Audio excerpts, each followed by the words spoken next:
The arrival.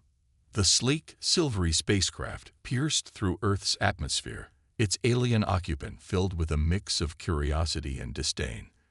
Commander Zorax, renowned across the galaxy as a brilliant military strategist, had been sent to the infamous Deathworld to observe the training methods of the human race, a species whose reputation as fierce warriors had begun to spread far beyond their own star system. As the spacecraft touched down on the landing pad of Earth's premier military academy, Zorax stepped out, his chitinous exoskeleton gleaming under the sun. He was greeted by General Thorn, a tall, broad-shouldered human with a steely gaze and a crisp uniform adorned with numerous medals. "Welcome to Earth, Commander Zorax," Thorn said, extending a hand in greeting. "I trust your journey was smooth." Zorax looked at the outstretched hand, then back at Thorn's face, his compound eyes betraying a hint of disdain. "Smooth enough," he replied tersely, ignoring the gesture. "I must admit, General, I find it difficult to believe that your species has earned such a fearsome reputation. Your technology seems rather primitive." Thorn smiled, unfazed by the alien's dismissive tone. "Appearances can be deceiving, Commander. I think you'll find that our primitive methods are more than effective. Come, let me show you around the Academy grounds." As they walked, Zorax surveyed the campus with a critical eye. The buildings were sturdy but unimpressive, lacking the sleek, advanced design of his own species' structures. The human cadets they passed looked physically fit, but hardly seemed like the warriors he had heard so much about. "I must say, General," Zorax remarked as they neared the training fields, "I fail to see what all the fuss is about. Your facilities are rudimentary at best, and your cadets look like mere children playing at war." Thorn's eyes glinted with a hint of amusement. "Don't let their youth fool you, Commander. These children are some of the most promising soldiers Earth has to offer. Their training is rigorous, their determination unmatched. But perhaps a demonstration would be more convincing than mere words." Just as Zorax was about to reply with another scathing remark, a shrill alarm pierced the air. Thorn's demeanor instantly shifted, his posture stiffening as he pressed a finger to his earpiece. "Situation report," he barked, his voice filled with authority. After a moment, he turned to Zorax, his expression grim. "It seems your visit is about to get more interesting, Commander. We have an incoming threat, unknown hostiles breaching the Academy's perimeter. You wanted to see our methods in action. Well, now's your chance." Zorax felt a flicker of surprise at the sudden turn of events, but he quickly composed himself. This was what he had come to observe, after all, the humans' response to a crisis. He followed Thorn as the general strode purposefully towards the source of the commotion, a part of him eager to see these allegedly fierce warriors in action. Little did Zorax know, the true nature of human resilience and ingenuity was about to be revealed, and his preconceptions about this primitive species were about to be shattered. The tour begins. As General Thorn led Commander Zorax towards the training grounds, the alien's initial skepticism only grew. The obstacle courses and firing ranges seemed rudimentary compared to the advanced simulations used by his own species. The weapons the human cadets wielded looked clunky and outdated, lacking the sleek, energy-based technology Zorax was accustomed to. "Is this really the best your military has to offer?" Zorax asked, his tone dripping with condescension. "I've seen more impressive training facilities in the colonies of primitive species." Thorn simply smiled, unfazed by the alien's disdain. "Our strength lies not in our technology, Commander, but in our people. Watch closely, and you might learn something." As they approached a group of cadets engaged in hand-to-hand combat training, Zorax noticed something peculiar. The humans weren't just relying on brute strength or advanced techniques. They were adapting to each other's moves, thinking on their feet, and using their environment to their advantage. A smaller cadet faced off against a much larger opponent, but instead of being overpowered, she used her speed and agility to outmaneuver him, eventually bringing him down with a well-timed sweep of the leg. "Impressive," Zorax admitted grudgingly. But in a real battle, such tricks would be useless against an enemy with superior firepower. Thorn raised an eyebrow. You'd be surprised, Commander. Our history is filled with examples of humans overcoming seemingly insurmountable odds through sheer ingenuity and determination. We have a saying here on Earth: necessity is the mother of invention. When our backs are against the wall, that's when we're at our most creative. As if on cue, the emergency alert sounded again, this time more urgent. Thorn's expression hardened as he listened to the report coming through his earpiece. Multiple hostiles confirmed, he said grimly. They've breached the outer perimeter and are heading towards the command center. All cadets, battle stations. Around them, the training grounds erupted into organized chaos. Cadets rushed to arm themselves, some heading for the armory while others took up defensive positions around key structures. Zorax watched in fascination as the humans moved with practiced efficiency, their earlier youthful demeanor replaced by a steely determination. "Shouldn't we evacuate?" Zorax asked, a hint of concern creeping into his voice. "Surely your cadets aren't prepared for a full-scale attack." Thorn shook his head. "We stand our ground, Commander. This academy has weathered countless threats, and our cadets are trained to defend it with their lives. Besides," he added with a grim smile, "this will give you a chance to see what humans are truly capable of."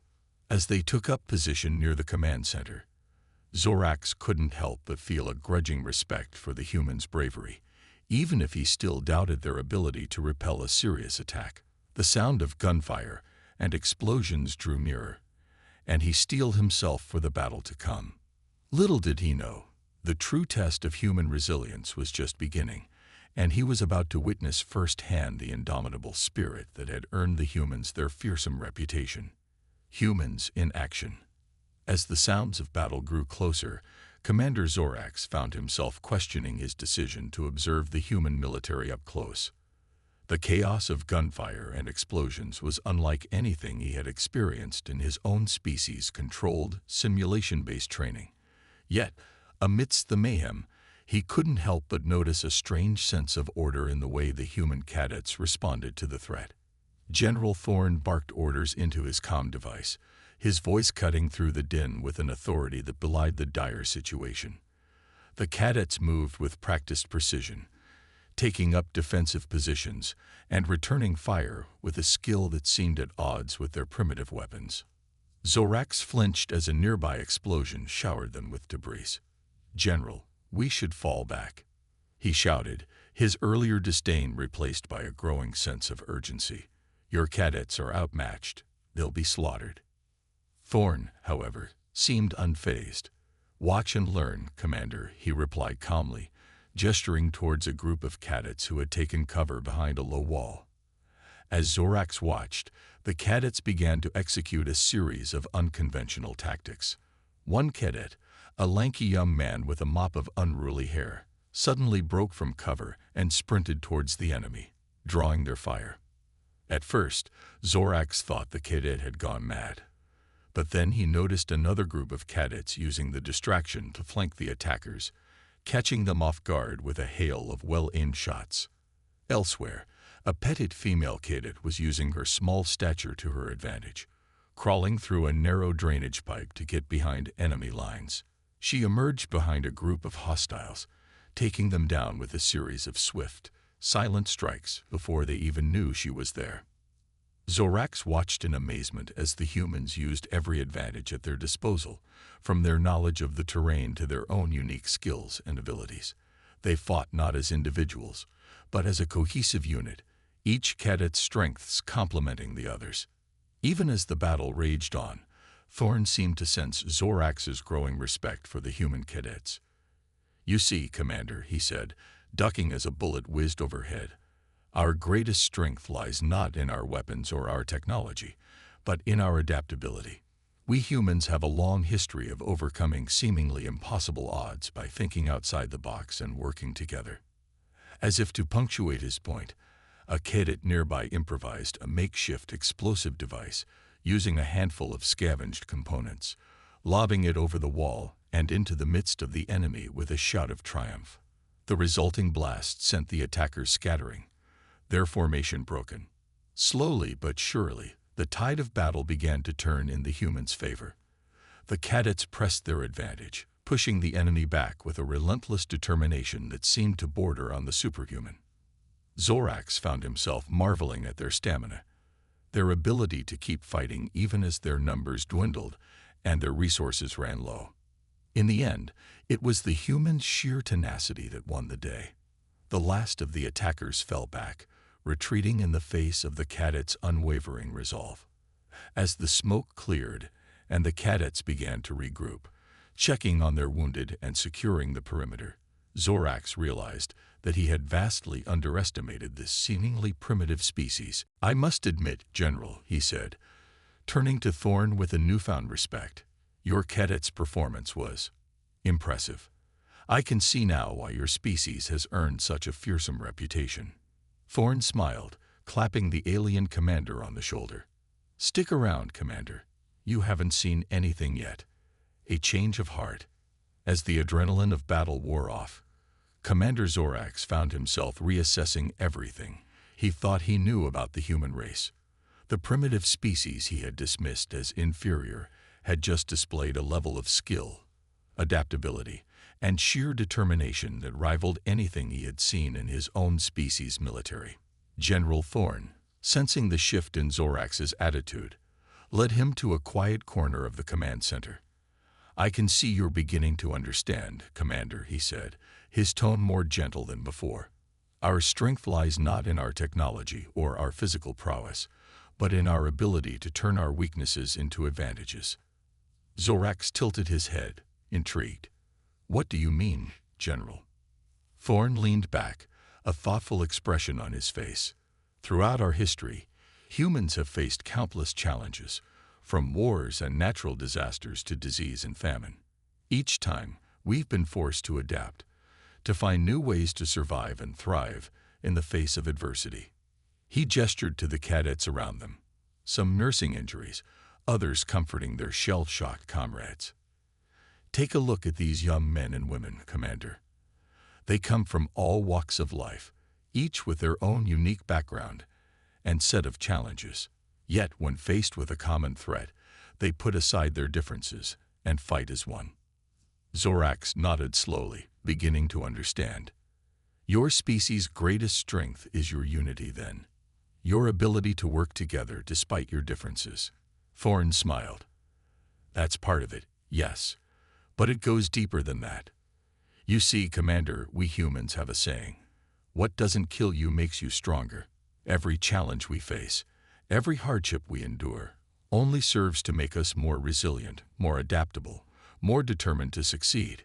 He pointed to a cadet who had lost an arm in the battle, yet still stood tall, helping his fellow soldiers.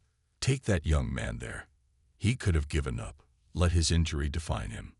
But instead, he's using it as motivation to become even stronger, to find new ways to fight and protect his comrades." Zorax felt a growing sense of admiration for these remarkable creatures. "I see now why your species has been dubbed the Deathworlders," he said, shaking his head in wonder. "Your ability to thrive in the face of adversity is truly astonishing." Thorn chuckled. "We've been called many things throughout our history, Commander. Primitive, savage, even doomed. But time and time again, we've proven our detractors wrong. We may not be the strongest or the smartest species in the galaxy, but we are the most tenacious, the most unyielding in the face of adversity." As Zorax looked around at the human cadets, battered but unbroken, he realized that he had vastly underestimated this remarkable species. They may have been technologically inferior to his own kind, but in terms of sheer resilience and adaptability, they were in a league of their own. "I must admit, General," he said, turning to Thorn with a newfound respect, "I came here expecting to find a primitive, inferior race. Instead, I have found a species worthy of admiration and respect. Your ways may be unconventional, but there is no denying their effectiveness." Thorn smiled, a glint of pride in his eye. "Thank you, Commander. That means a great deal coming from someone of your stature. Perhaps in time, Our two species can learn from one another, forge a new alliance based on mutual respect and understanding. Zorax nodded, his mind already racing with the possibilities. I would like that very much, General. Very much indeed. The departure. As Commander Zorax prepared to depart Earth, he found himself filled with a newfound sense of respect and admiration for the human race. The events of the past few days had shaken him to his core, forcing him to confront his own preconceptions and biases about this remarkable species. General Thorn accompanied him to the landing pad, a knowing smile on his face. I hope your time here has been enlightening, Commander, he said, extending his hand in a gesture of friendship. This time, Zorax did not hesitate to grasp the General's hand, shaking it firmly. More than enlightening, General, he replied, his voice filled with sincerity. I came here expecting to observe a primitive, inferior race.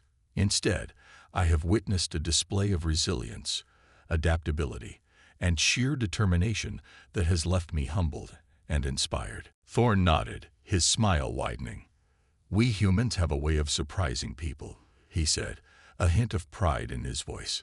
It's a trait that has served us well throughout our history, and one that will continue to serve us as we venture out into the stars.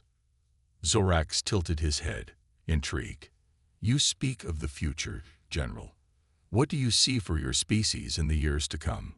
Thorn gazed up at the sky, his expression thoughtful.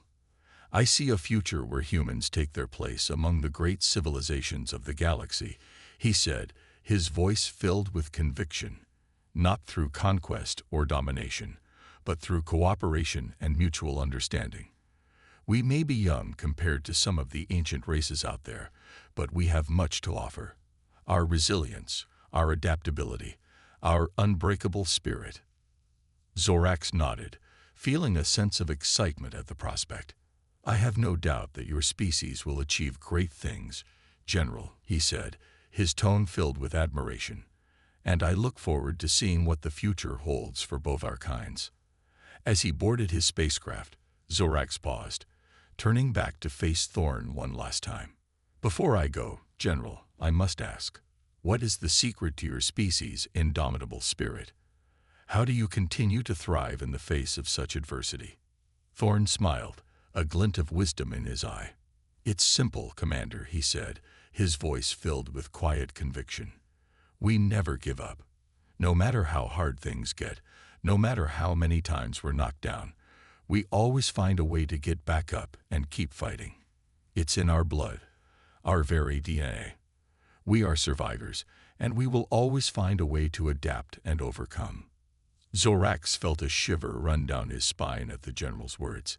He had heard many speeches in his time, but none had resonated with him quite like this one. As he settled into his seat and prepared for takeoff, he knew that he would carry this moment with him for the rest of his days. As the spacecraft lifted off, Zorax watched the Earth recede below him, a newfound appreciation for the small blue planet and its remarkable inhabitants filling his heart. He knew that he would never look at humans the same way again, and he silently vowed to spread the word of their incredible resilience and spirit to all who would listen. For the human race was truly something special, a species that had risen from the ashes of countless challenges and hardships to become one of the most remarkable civilizations in the galaxy. And as Zorax set his course for home, he knew that he had been privileged to witness the birth of a new era. An era in which humans would take their rightful place among the stars, not as conquerors or tyrants,